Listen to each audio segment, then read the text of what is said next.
சாப்பிட்ட உடனே மோஷன் போயிட்டுருக்கீங்களா? அல்லது போகிற ஒரு எண்ணம் வந்துச்சுன்னா இது என்ன காரணமாக இருக்கும்? இந்த பதிவை முழுசாக பார்த்து தெரிஞ்சுக்கலாம். சாப்பிட்ட உடனே தான் மோஷன் போயிட்டுருக்கோம், டைம் இல்லாமல் மோஷன் போயிட்டுருக்கோம், ரொம்ப ஒரு 2-3 தடவைக்கு மேலே ஒரு நாளைக்கு மோஷன் வர்ற மாதிரி இருக்குது, மோஷன் போன ஃபீலிங் போகணுன்ற ஒரு ஃபீலிங் இருந்துக்கிட்டே இருக்குது அப்படின்னா இது ஏதாவது உள்ளுறுப்புகள் சார்ந்த பிரச்சனையாக இருக்கக்கூடுமா?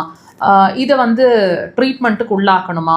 இதுக்கு நிரந்தர தீர்வு இருக்கா? இது நாள் வரைக்கும் நான் ட்ரீட்மெண்ட்டில் இருந்தேன், எந்த பெரிய முன்னேற்றமும் தெரியல, மெடிசன்ஸில் இருக்கிற வரைக்கும் நல்லா இருக்குது, அதுக்கப்புறம் மறுபடியும் அந்த மெடிசன்ஸ்லேருந்து வெளியே வந்தால் மறுபடியும் மோஷன் சிரமம் ஆகிடுது, அல்லது டெய்லி நான் இந்த மோஷன் ப்ராப்ளம்காக ஒரு பர்டிகுலராக ஏதாவது மெடிசன்ஸ் எடுத்துகிட்டு தான் இருக்கேன், அல்லது ஃபைபர் ரிச் உணவுகளில் இருக்கேன் அப்படின்னு ஃபீல் பண்ணுறீங்க அப்படின்னா இது எல்லாம் ஒரே ஒரு விஷயத்தை தாங்க உங்களுக்கு பாயிண்ட் அவுட் பண்ணுது.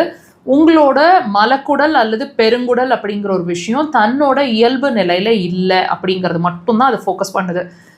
அப்படின்னா என்ன டாக்டர் அப்படின்னு நீங்கள் கேட்கலாம்.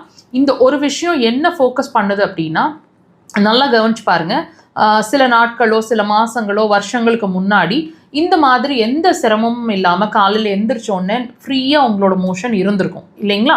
இது கொஞ்சம் கொஞ்சமாக மாறி தான் இப்போ மோஷன் போகிற ஒரு ஃபீலிங் இல்லை, அல்லது மோஷன் டைம் இல்லாமல் போகுது, சாப்பிட்டோன்னே தான் மோஷன் போயிட்டுருக்கோம், இந்த மாதிரி ஒரு அப்நார்மல் கண்டிஷனுக்கு வந்திருப்பீங்க.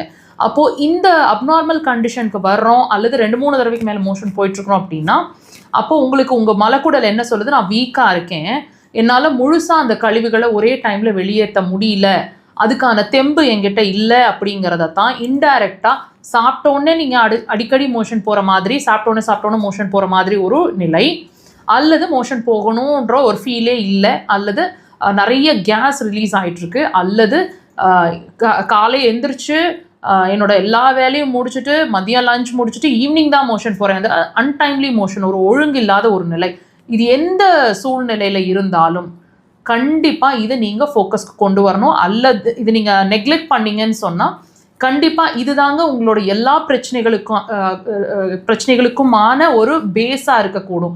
இது நாளைக்கு இருதயம் வரைக்கும் பாதிக்க முடியும்னா உங்களால் நம்ப முடியுதா? தயவு செய்து அதுக்கான இம்பார்ட்டன்ஸ் இப்போவே கொடுங்க. அக்குபஞ்சர் அதுக்கு சிறந்த தேர்வாக இருக்கும். கண்டிப்பாக ட்ரை பண்ணுங்க.